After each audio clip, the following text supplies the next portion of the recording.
Welcome to Jazz Zone Together, our new online jazz community where we will provide jazz education resources, interviews with jazz educators, artists, and celebrities, along with valuable tips and repertoire suggestions. We're pleased to have joining us today a renowned trumpeter who has performed all over the globe, Liesl Whitaker. Liesl recently retired from the U.S. Army, where she played with the Army Blues and the Jazz Ambassadors for over 20 years. Now I'll give the mic to Dick Dunscomb to conduct our interview with Liesl. Thank you, Bob. And this is going to be a lot of fun. Liesl has done just about everything that could be done in her career so far, and she's still cooking out there. So welcome, Liesl. It's great to see you. Thank you. It's great to be here. Thanks for having me. Good. What we'd like to do is to start with how you began in music and what led you to pursue your music as a career. Well, I'm sure I'm no different than many people in that we were started young on piano lessons. My early influence was actually my grandmother, who was a virtuoso piano player, classically trained, and she could play. They had fake books, and she would, do the stride in the left hand. They had the old fake books. I don't know if you remember these. These are before the fake books. They had they're really tiny print and very difficult to read. But my father had hundreds and hundreds of those pages that he had gotten from his grandmother, and she had taught him to play. I learned to play young and just watched them growing up. My father he wasn't as good as his mother, my grandmother, but he just loved to play. When he was in the mood and he sat down at the piano, it was just pure joy. He would play with his elbows, he would play with his arms, he just didn't care. And in any way he could get a rise out of us, and he would sing and just be silly. And the same, real stride in the left hand. And if you're being honest, I didn't figure it out for years, but he missed half the time. He was missing half the notes, but his joy was just there, and it was contagious. And he really was my first inspiration for music. Always had classical music on in the background in the car. It was always in the house. So that was my first exposure, the first person I looked up to, him and my grandmother. And I think many of us get our starts, on instruments like piano or guitar, or when we're very young. So I don't think I'm any different in that way. But that kind of led me down a path. I remember when I was in fourth grade, we lived in Maryland, in Carroll County, Maryland. And in the state of Maryland, in fourth grade, you start music lessons, and you could join the band. And I remember coming home with a brochure I had gotten from the band director.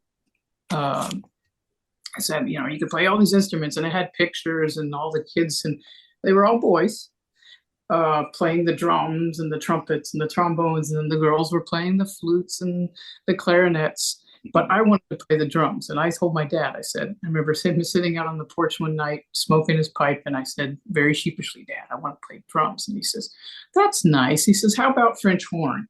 And then he just continued to fill out the paperwork for me as a French horn player.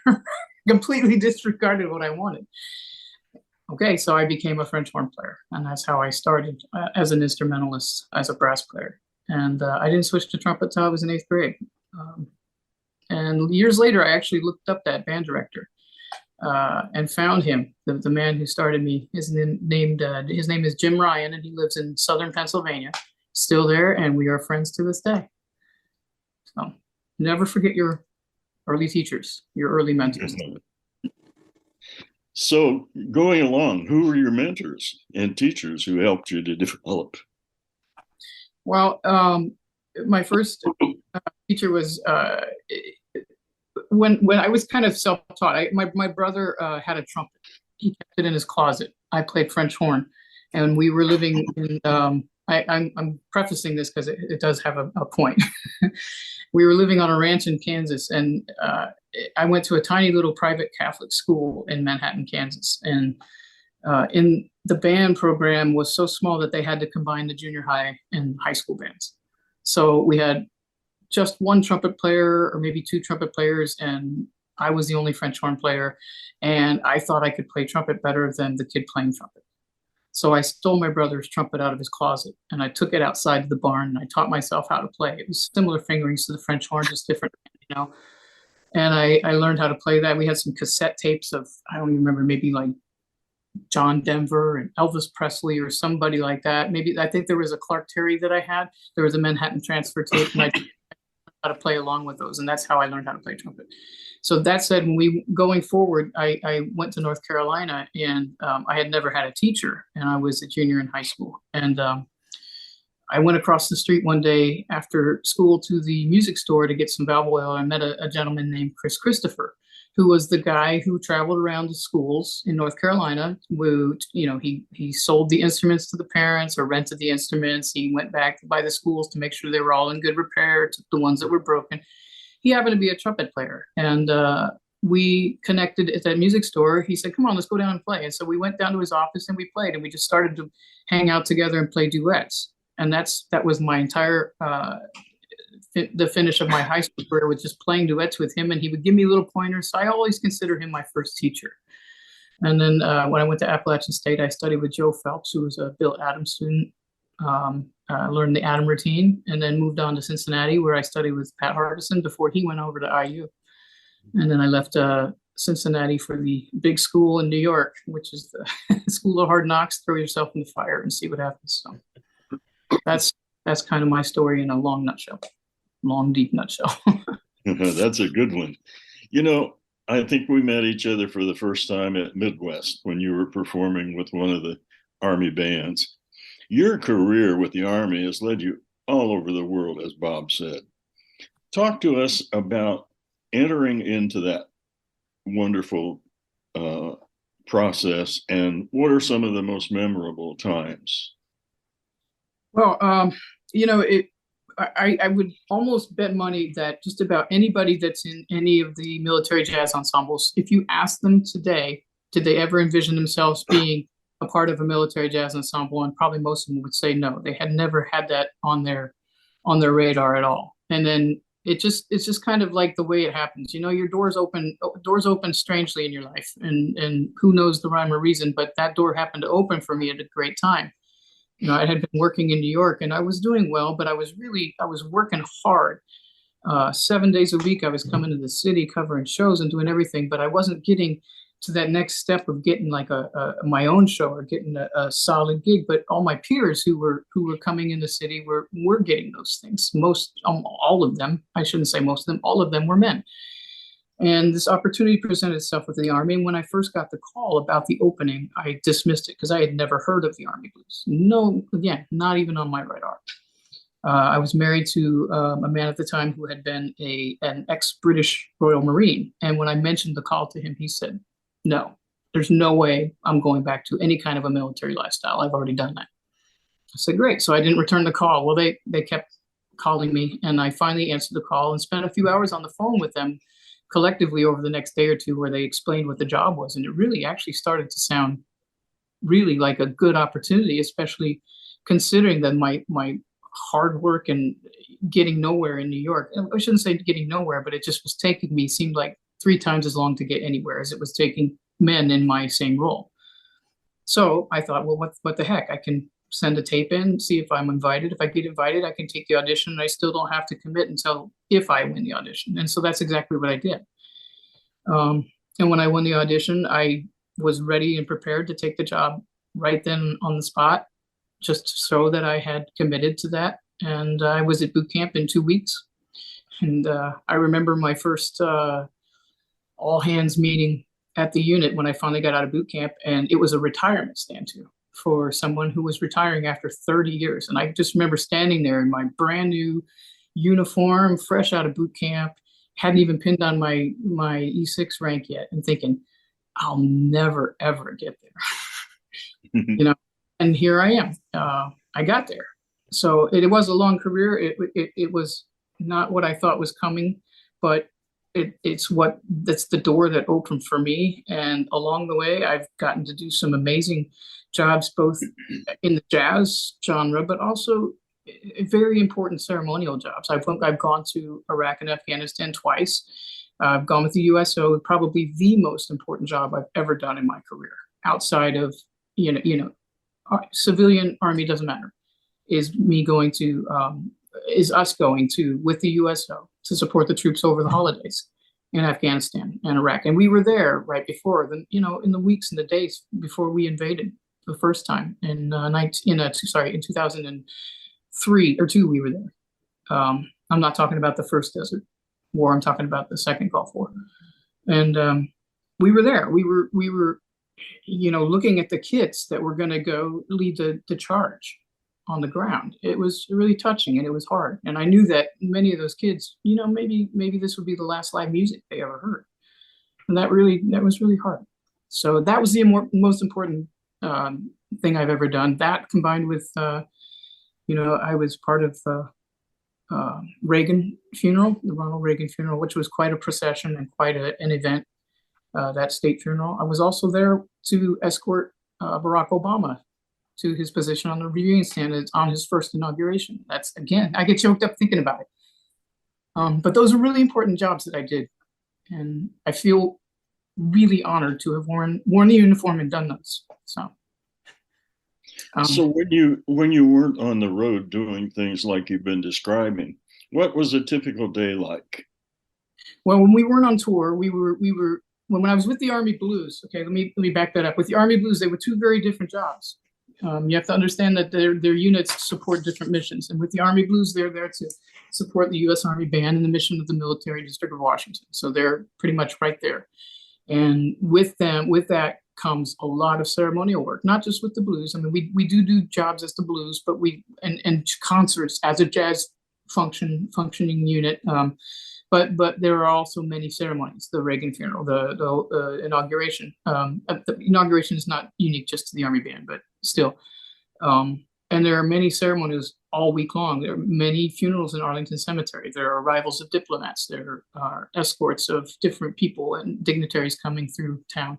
So there's a lot going on. In any given day, one trumpet player could be over at Arlington Cemetery doing, 10 simple honor funerals or 3-4 full honor funerals, or be at the Tomb of the Unknown Soldier all day. You just don't know what's going to happen. So that's very much part of your job. When I went over to the Jazz Ambassadors, that's a different unit, still part of the Army, of course, but their unit is more grassroots, get into the towns, go touring and represent the Army as wearing the uniform and one-on-one interaction with the people of the country. And so very, very, very different functions. I'm curious, how did the transition work between the blues and the Jazz Ambassadors? Well, luckily, it was quite easy because I was already in the Army. So when the Jazz Ambassadors had an opening and I auditioned, they didn't have to wait for somebody to go through boot camp like the blues had to wait for me to come out of boot camp. I was already in. I literally just started driving to Fort Meade the next day whenever it was time for rehearsals. And when it came time for me to out process at Fort Myer, and then it literally was no different than just driving from one building to another. So your career in both of those organizations and also in Diva has pretty much been as a lead player. A lot of our viewers are educators and performers.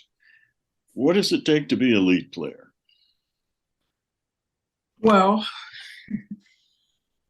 I would say the hardest battle that I still struggle with today is that it just takes, you have to be fearless a lot of times. You're kind of, I call it you're the performer without the net on stage. Nobody's got you. When you fall big. Everybody's going to hear you. So you got to be fearless. And with that, if you're going to be like that, you have to have confidence and you have to have had some experience making those mistakes, dropping those bombs. God knows I've done that, hundreds and hundreds of times. But that's part of it. If you're second guessing yourself on the stand, 9 times out of 10 you're going to miss. So that's any instrument, anything. But when you're playing third, fourth trumpet, you can hide. You're playing second saxophone, even lead alto saxophone, you can kind of hide. You can't hide on lead trumpet. You're sink or swim all night long. So, and then the other thing I would say is it just, it's not about high notes. I think it's a thing that people get mixed up with lead trumpet playing. It's not about high notes. It's just a very small part of it.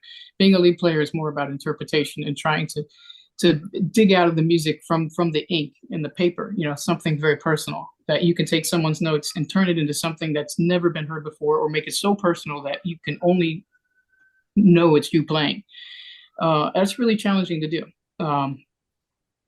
With any kind of interpretation in music, and it's not just, again, strictly with lead players, but you really have to be fearless and trust what you hear, and trust that what you hear might or will touch somebody. So I don't know if that makes any sense, if I'm speaking too kind of eccentrically, but it's more about having a good musical base, musical knowledge, having something to draw from, styles to draw from, not knowing how to play style of the 1930s from 1 minute to the 1990s the next minute. It's very different, and being mature enough to know that and execute that every time is what being a lead player is. I know I just said a whole bunch of stuff, but and it's very important what you've said. Thank you for sharing that.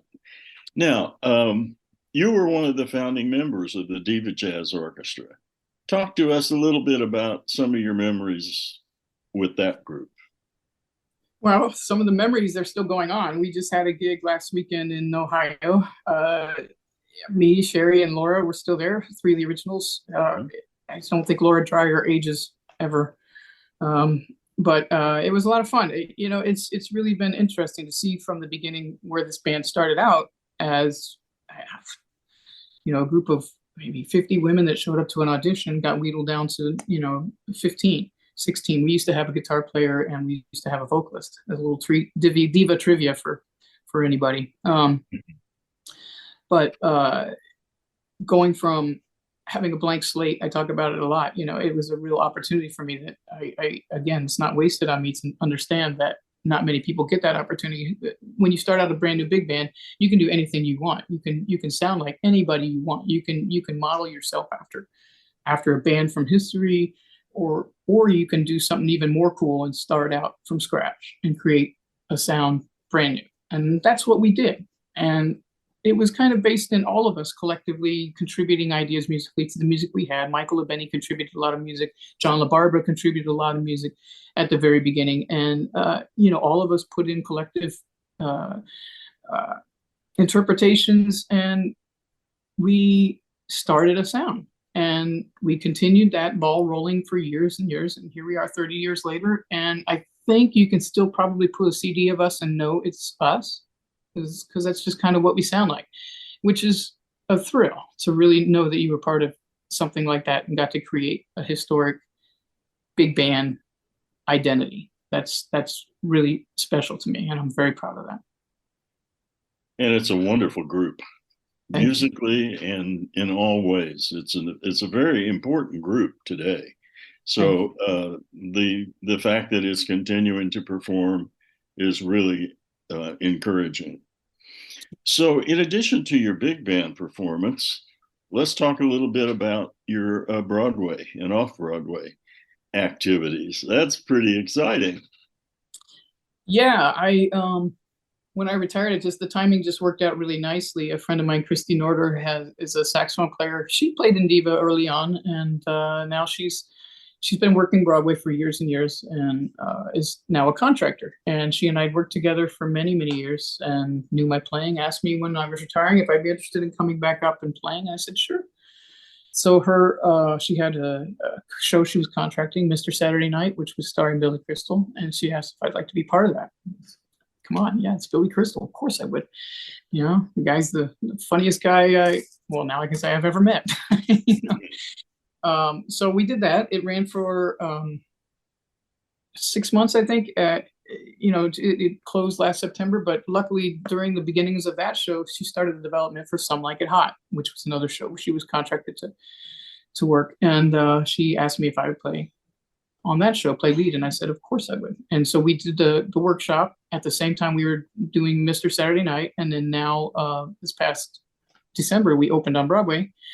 and it's getting rave reviews, and I am just having so much fun. The music it's set in 1933, and so the music is, kind of a throwback to that time and that era. So we have a 17 piece, I think 16, 17 piece orchestra. So we have 8 horns up on a catwalk, and it feels like a big band again, like a real old time show bands. And so my goal for the show has been and I've been given kind of some free rein in a way because of what the show is, because it's based in that big band sound and the jazz sound, that I can give it some nuance, and it's okay. It's not like I'm playing a classical show, and it's open for some interpretation, and Mark Shaman has been great in letting me, and Daryl Archibald and Charlie Rose and Brian Carter, the writers, great in allowing me to be a little bit more free with the interpretation. So I've had this kind of in my mind, this sound of the old MGM studio orchestras, like Singing in the Rain. If you go back, I watched that like 3 or 4 times. I've been listening to that soundtrack, that beautiful studio orchestra sound. And so that's what I'm trying to in my interpretation of what they wrote, bring to the show in the appropriate parts, of course. So I've been having so much fun with it. I'm just so lucky. Yes, that's great. And what would it take for a person to be able to break into that kind of a job? Well, Broadway is like everything. I didn't just get here this year. I was in New York. I was in New York for many years before I joined the Army. And Broadway is like every gig. You got to pay some dues. So when you come to New York, if this is what you're going to do in New York, if this is what you want to do, you're going to be expected to sub. So you go in and you do a lot of sub work. And subbing is a whole nother animal. That's something that's really hard for some people. When you come in and sub, your job is not to sound unique. Your job is to sound like the guy you're in there for. So if the guy you're in there for plays beautifully big and bold and then that's sweeping, then that's what you do. If the person in there plays with a small, tiny sound, well, and you don't have a small sound, right now you got to play small because that's your job. And it's really kind of knowing your place in the pit. So you're at the mercy of who you're subbing for musically. That said, if you do it well, you'll get called back. You can work I know guys that work 8, 9 shows. They're subbing on 8 or 9 different shows. It's a lot of work to get ready to sub. You get the show, you got to spend many, many countless hours in the practice room by yourself with a recording and practicing and practicing and practicing cues and practicing with a video. It's lonely work, but if you do it right, you'll get called back and you can have a very, very, very good career subbing on Broadway. And some people actually like that. There's touring shows, there's road shows, you can go on tour. That's a really important skill that many young musicians probably don't get these days, is to tour.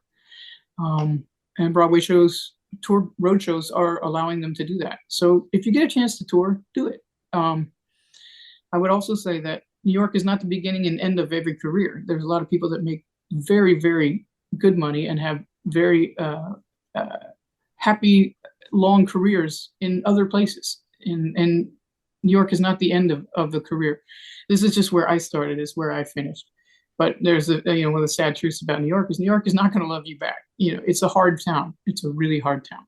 So if you're going to come here, just be prepared. You're going to have to do a lot of hard work for little money until the rewards come. And I'm not telling that to people to discourage them. I'm telling that to be truthful. It's a very rude awakening. The city does not love you back. So be prepared for that. That said, it's also a great place to live. I love it here. I love the city. And I would encourage anybody, if that's on their radar, to follow it. I would also say that don't be discouraged if things don't happen like you envision them, because God, like I said at the very beginning of this interview, if you'd asked me or most of my colleagues in the Army who had ever been in the military big band, we'd say, hell no, not a chance. You just don't know. And the point is, you don't know what doors are going to open for you. You don't know what's going to happen from this moment to the next. Your life can change literally in a second. And who knows? So whatever you think of your path being, just be flexible. You got to bend. You got to bend. Just don't break, but bending is necessary. And my path is mine, and it's only mine. And just like yours is yours, and it's only yours. Everybody has to walk it. And uh, we can provide a template, and just like I was provided, just like you were provided, but templates aren't for everybody, you know. And that's why we create our own sounds. That's why we create our own worlds and our own art. So I don't know, just take whatever you can, play wherever you can. It's really important. And be prepared musically. Luck favors the prepared. That's a very important thing to remember. Yeah, and it's not always the greatest player that gets the best rewards. It's also being on time and many of those things, right? Absolutely. Your playing is just, it's a business. You have to, you are a business. You're offering your services in the form of music. In order to do that job, if you're late, if you're irresponsible, it's a reflection of your business. Everything is your business when you decide to pick up that horn and make a living. That includes how you dress, how you talk to people on the phone, how you conduct yourself face to face. It's all part of a reflection of who you are. You don't burn bridges. I mean, you try very hard not to. I think I burned maybe one in my life, and I had the good fortune to be in a salary position in the Army to be able to burn that bridge. And I am not particularly saying that because I think that's what people that have salary positions should be able to do. But I didn't, like everybody else around me in this band that was being disrespected, I could walk away and still have a paycheck. And that made me really sad to see people that had to take that kind of abuse. So try not to burn bridges. I don't know. So throughout the years, Liesl, you've played with many of the top musicians throughout. And can you share some stories, maybe interesting things that have happened, or the experiences musically?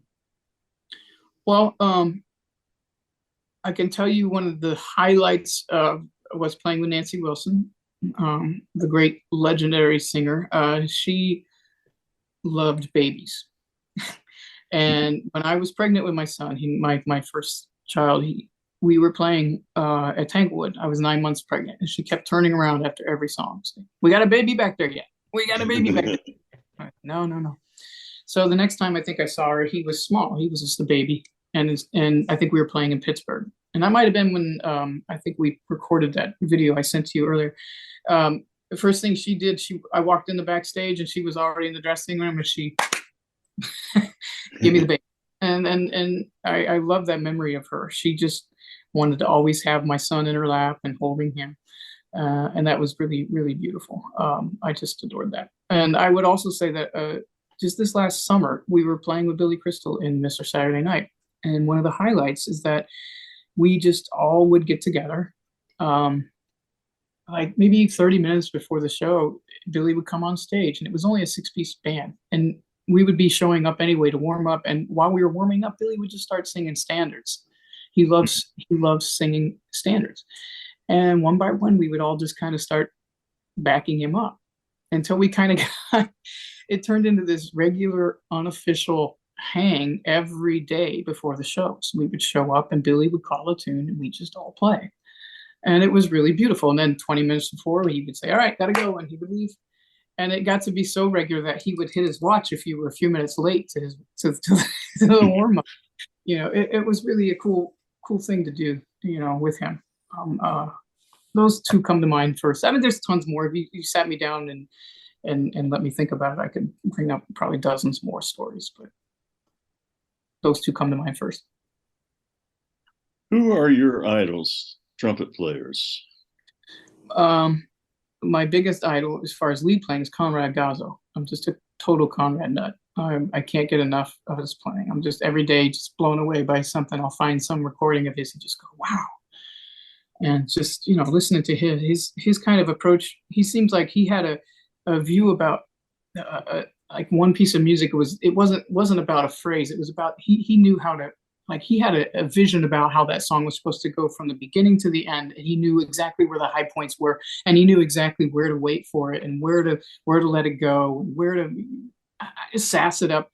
He was just brilliant. And I still can't believe he died so young, but I would have loved to have heard what he was doing later in his life. He's my biggest influence. trumpet playing, and I'm a big fan of suites. Love listening to suites. Got the wonderful opportunity to meet him and Snooky together with Byron, and backstage at something in New York years and years ago. And somewhere I have pictures, but the two of them together were so fun. And I just love the way he phrases and swings. And those are probably my two favorite in the whole world. Mm-hmm. Those are great ones. Yeah. And now you are one to many people in the industry we live in. So what advice would you give to an aspiring musician who would love to follow in your footsteps?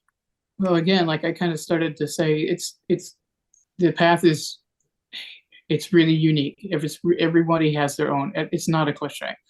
Don't be afraid to. Don't say that I'll never do this or I'll never do that, because, like I said, you just don't know. Your life can change literally in a second, and doors will open, doors will close, and you'll be upset and you'll want to know why, and you won't have an answer. But it's okay. You don't have to have an answer. Just be open to whatever's coming your way. Don't be afraid to change your life because things aren't working out. If maybe you're living in some place where you're just not getting any gigs, and maybe you have an opportunity to go on the road, or vice versa. Maybe you have a chance to get off the road, or maybe you have a chance to do a cruise ship or anything. Don't say no. Don't say never.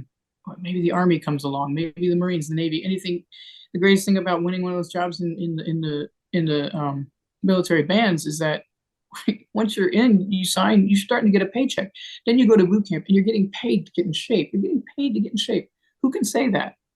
Mm-hmm. And you're getting a retirement, you're getting a benefit, you're getting my son's college is being paid for because I went into the Army, my daughter's as well.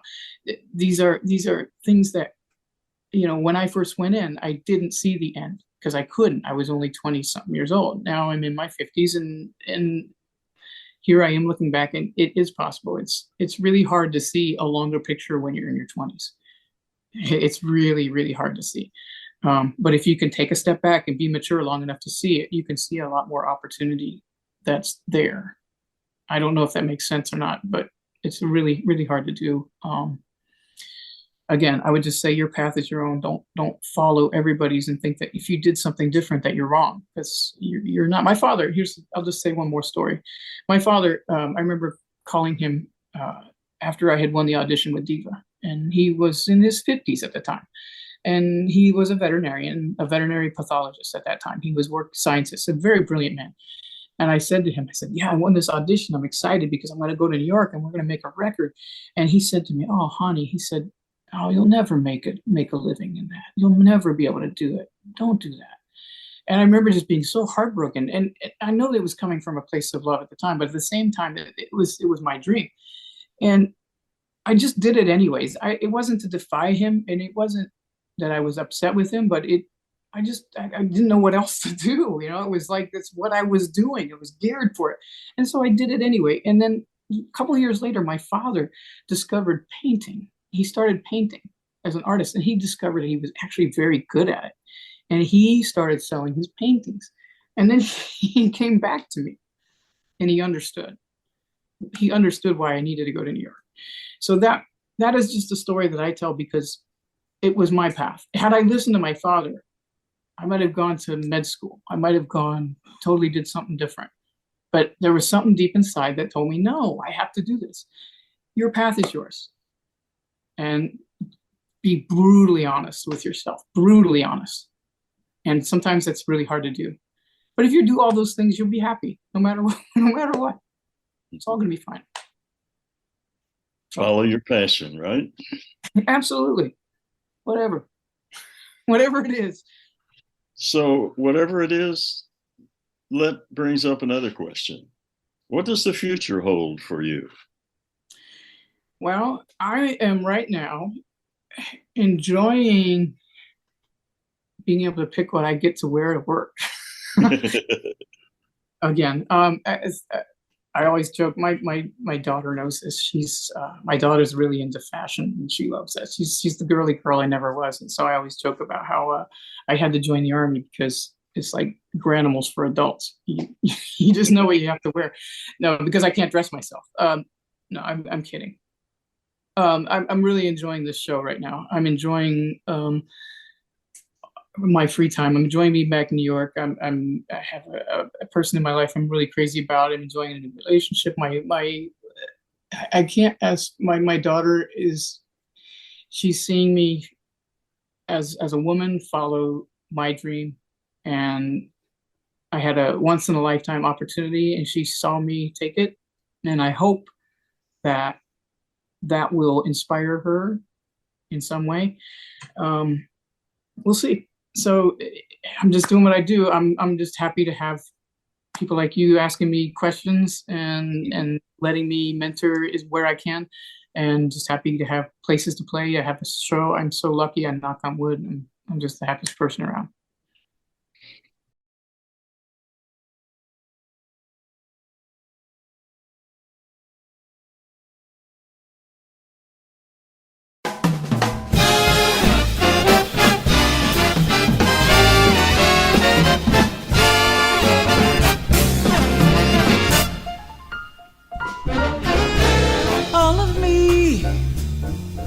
Why not take all of me? Can't you see I'm no good without you? Take my lips, I want to lose them. Take my arms, I'll never use them. Your goodbye left me with eyes that cry. How can I go on day without you? You that once was my heart, so why not take all of me?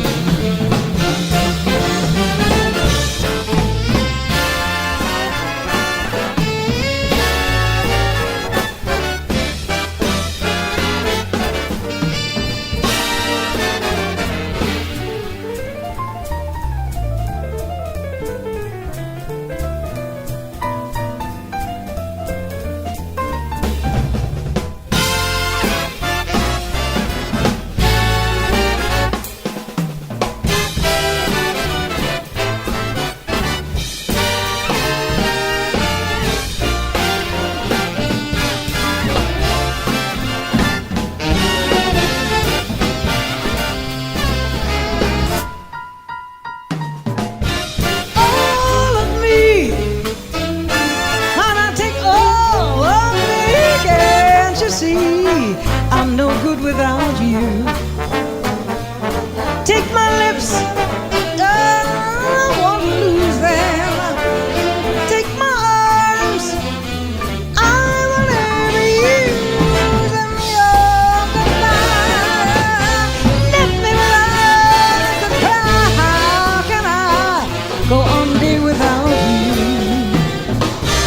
You took the best. Come on.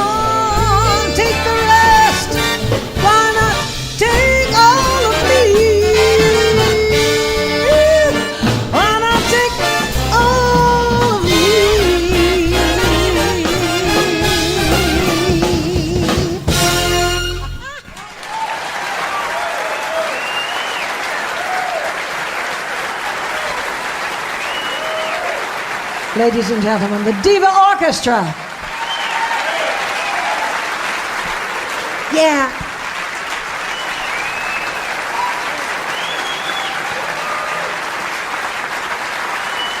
And please, I would like to acknowledge Sherry Miracle, who is the leader of this orchestra, and she's so wonderful. Yes, yes, yes, yes, yes.